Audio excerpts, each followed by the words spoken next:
has been sitting on his laurels. He's been in Rome much of the time, and so he probably wants to hedge his bets at this juncture against Caesar. And he does this by casting about for political alliances with the aristocracy. Pompey even gets the Senate to make his new father-in-law co-consul. With this final betrayal, Pompey's move away from Caesar and into the conservative camp is at last complete. The situation is becoming critical for Caesar.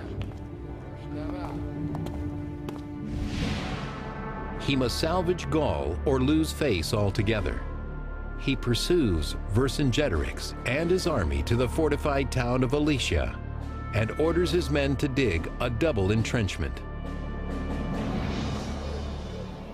One to keep the Alesians in, the other to keep their reinforcements out. What they did was build up this just wonderful structure of defense works, which started initially with a thing his men called stimuli or spears, timbers planted in the ground with hooks on them. Then they built a thing that they jokingly called lilies, and these are pits about 3 feet deep that have a 3-inch stake protruding out of the ground.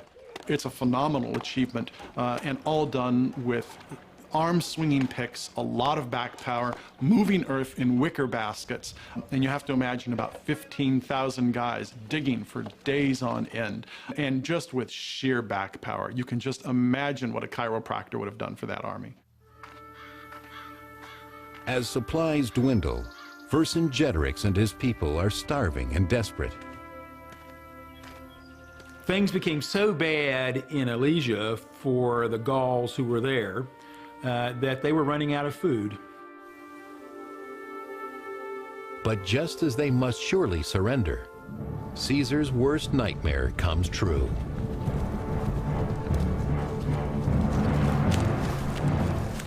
All of Gaul rises up to defend the Alesians. 200,000 fresh barbarian warriors march against the Romans. The Gauls are a relatively well-organized opposing force. They can muster a lot of people and muster them relatively quickly. We see that with the siege of Alesia, in which the besieger, Caesar, finds himself in turn besieged. With the arrival of reinforcements, Vercingetorix finally bursts out of the city gates. The Romans are surrounded. The barbarians rush in for the kill.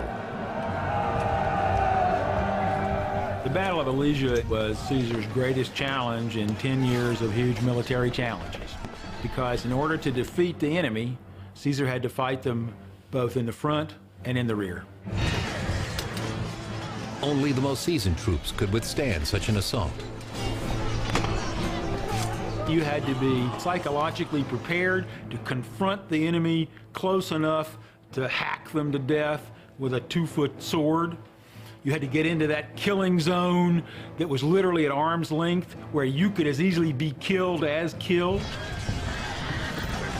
In his first-hand account of the Gallic Wars, Caesar describes the battle. Neither ramparts nor trenches could check the Gauls' furious onslaught, and I knew that the time for the decisive action was at hand.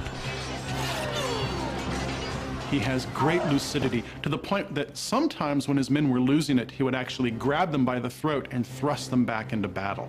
So a great clear-headedness in the midst of great danger. Suddenly, the Gauls saw their cavalry in their rear and fresh cohorts coming up in front.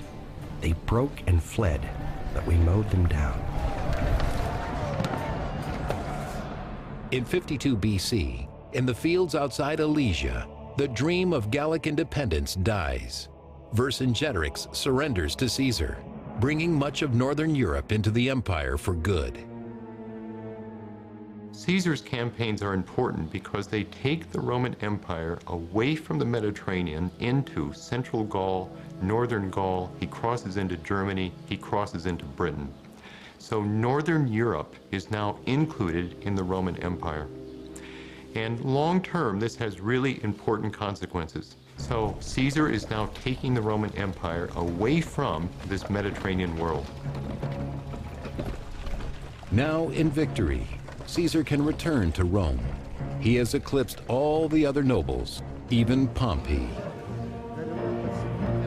After Caesar's near decade of overwhelming military success in Gaul, he wants to return to Rome to reap the rewards, to be recognized by everyone as Rome's leading man.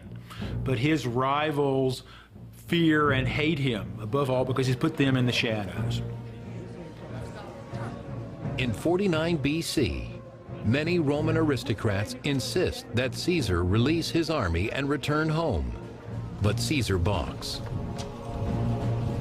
Caesar knows that if he were to disband his army and come to Rome, he would be murdered by his rivals who hate his success and know that Caesar can't be stopped because he's so popular. So Caesar's life was literally on the line. Caesar and his enemies are headed for a showdown, and no one can stop it. By 50 BC, Julius Caesar has no equal in Rome. The Senate, fearing that he has grown too powerful, insists that he resign his command. Fuming, Caesar leads an army south, contemplating an invasion of Rome. He pauses at a small river at the boundary of Rome, the Rubicon. For Caesar, leaving his men on the shores of the Rubicon and traveling on to Rome alone means complete capitulation to his enemies. Caesar's life was literally on the line.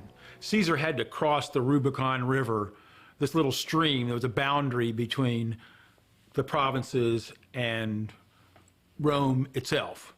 When he did that, he knew that there would be a civil war, but it was that or die in disgrace.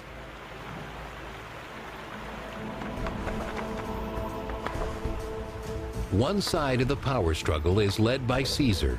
Forged by a decade of campaigning, his army's belief in him is unshakable, its dedication absolute. The other side is led by Pompey. His army is scattered throughout Italy, and its loyalty is in doubt. Caesar's popularity, he knows, is at its height. The population of Italy treated Caesar like a returning god, and soldiers flocked to Caesar's army. There was no opposition. Those who feared him were fleeing like a wave towards Rome, and the city became a scene of absolute tumult and panic. The people at Rome who love Caesar are partying in the streets because they can't wait for him to return. Pompey gathers up the Roman Senate and flees to where support for him is deep and strong, Greece.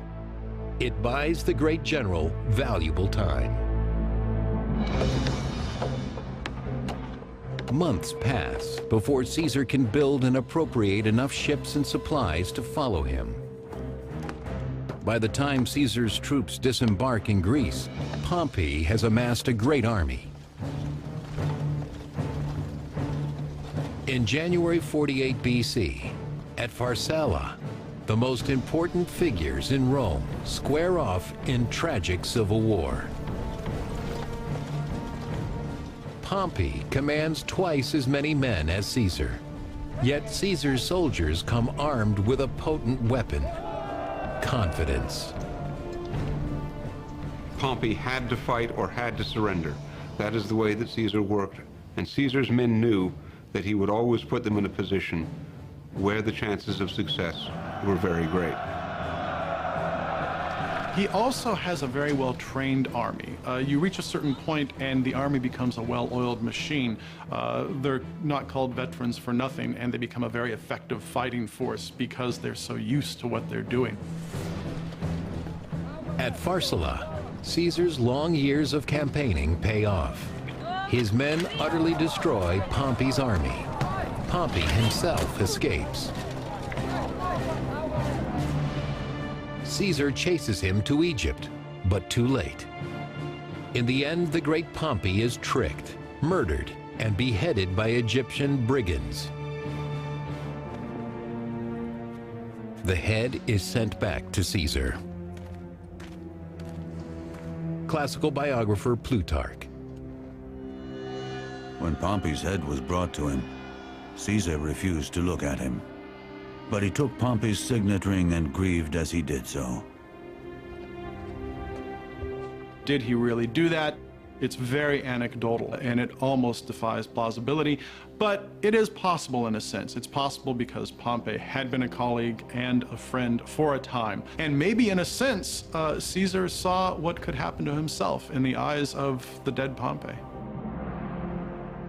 In 46 BC, with his rivals out of the way, Caesar has the total power he has craved his entire life.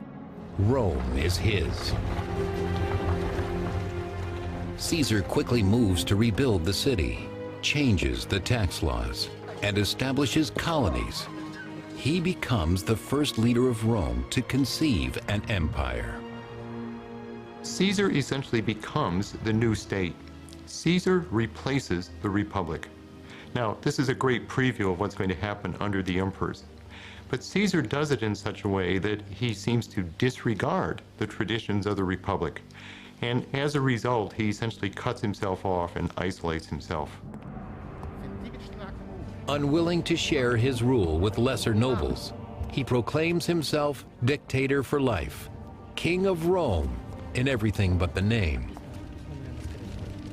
The fear is if Caesar becomes a king, the rights of the people to vote, to choose, to express their opinion will be taken away from them. Outrage over Caesar's tyranny seeps like poison through the Senate. Even Caesar's own protege, Marcus Brutus, is persuaded to betray him. Brutus was a complex and frankly not very attractive man. Caesar had made him his close companion and promoted Brutus's career. But I think Brutus couldn't stand being second banana to Caesar, and Brutus had this romantic notion of himself as the defender of Roman liberty by leading the conspiracy against Caesar. Finally, in 44 BC, on the Ides of March, in the name of liberty, 40 conspirators take matters into their own hands, led by Brutus. Classical biographer Suetonius.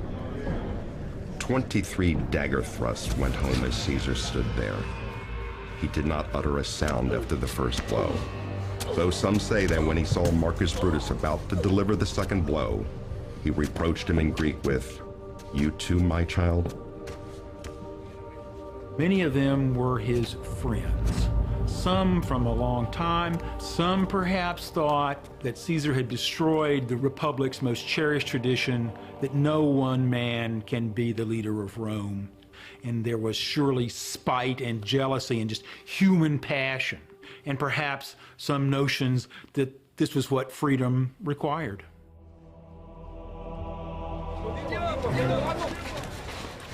Caesar's death spawns not a rebirth of the Republic, as the conspirators hoped, only anarchy, more violence, eventually empire.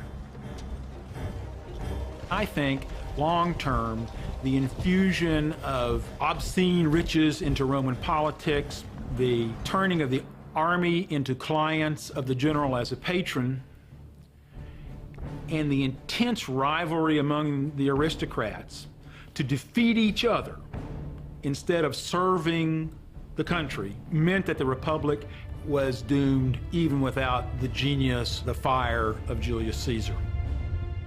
It was his relative Augustus who found a way to make that work and create the Roman Empire.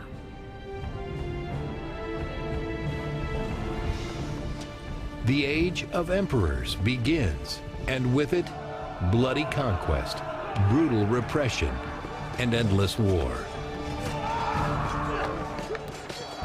Next on Rome, rise and fall of an empire. Augustus, first emperor of Rome, begins the Romanization of Gaul. But Rome's conquest meets a devastating blow when barbarians destroy an entire Roman army, shattering the illusion of Roman superiority.